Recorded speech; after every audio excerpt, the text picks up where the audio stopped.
प्रिय भावकों, जय श्री कृष्ण। आज मैं आपको विवाह के बारे में बताना जा रहा हूँ। देखिए,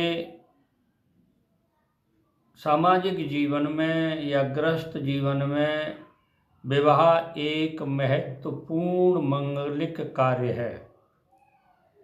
अगर इसमें कुछ गड़बड़ हो जाए या इसमें कुछ कमी रह जाए या इसमें कोई भूल हो जाए तो ये जीवन के संपूर्ण जीवन पर प्रभाव डालता है। और इसमें अगर छोटी मोटी बातों का भी ध्यान न रखा जाए तो ये कमी हमको जीवन भर खलती रहती है। हम समझते नहीं हैं कि क्या कमी रह गई है। जब जीवन में, दाम्पत्य जीवन में जब विघटन होता है या कुछ समस्याएं आती हैं, तब हम सोचते हैं कि हमारे संबंध में कहीं न कहीं गड़बड़ रही है।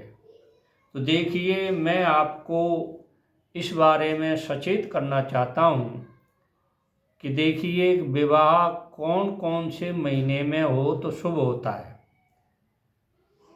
और किस किस नक्षत्र में हो तो शुभ होता है और इसका जीवन पर क्या प्रभाव पड़ता है, ये भी मैं आपको बताने जा रहा हूँ।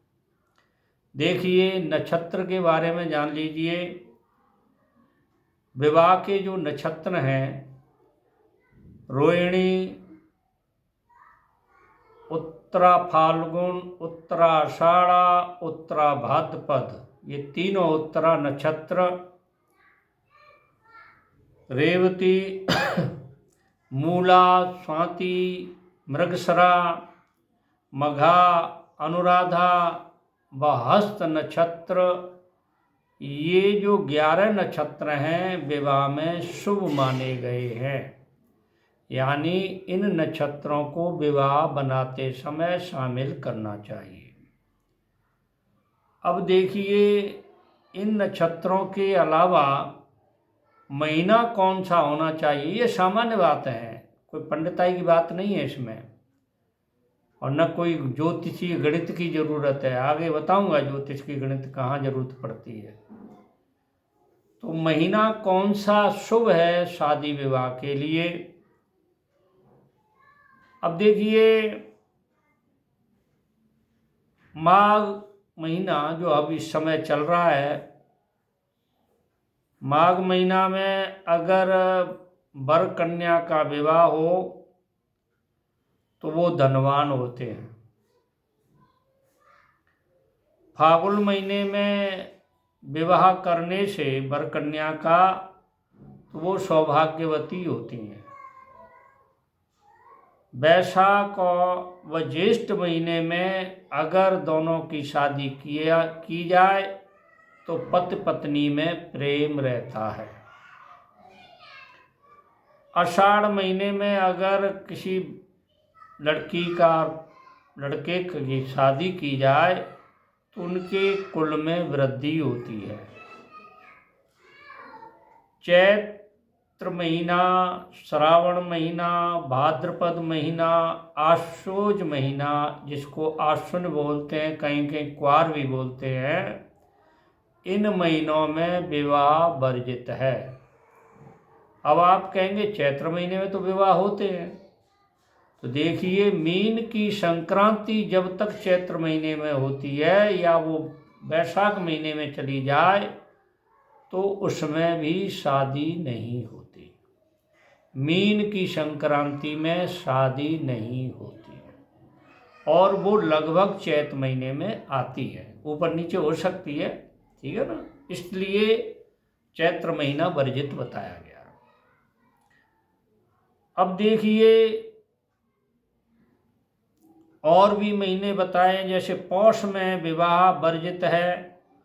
पौष में विवाह क्यों वर्जित है? इसमें धनु की संक्रांति होती है, इसलिए पौष महीने में विवाह वर्जित है। कुछ विद्वानों ने बताया है कि मिक्सर महीने में विवाह भी शुभ होता है, मिक्सर महीने में। और कार्तिक महीने में विवाह शुभ नहीं होता, क्योंकि कार्तिक महीने तक देव शयन रहता है। देव शयन में कभी भी विवाह नहीं करना चाहिए हिंदुओं को, कम से कम। अब देखिए, पौष महीने का बता दिया मैंने, चैत महीने का बता दिया। पौष महीने में धनु की संक्रांति होती है, इसलिए उसमें विवाह नहीं होता, मड़मास माना जाता है। चैत्र महीने में ज़्यादातर मीन की संक्रांति होती है, उसको भी मड़मास माना जाता है। साल में ये 2 मड़मास होते हैं, इनमें शादी नहीं हो सकती।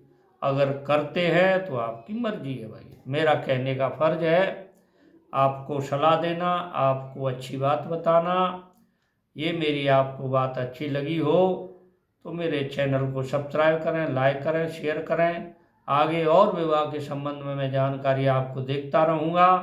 आप मेरे चैनल को आगे से आगे फॉरवर्ड करें, लाइक करें, शेयर करें। जय श्री कृष्ण।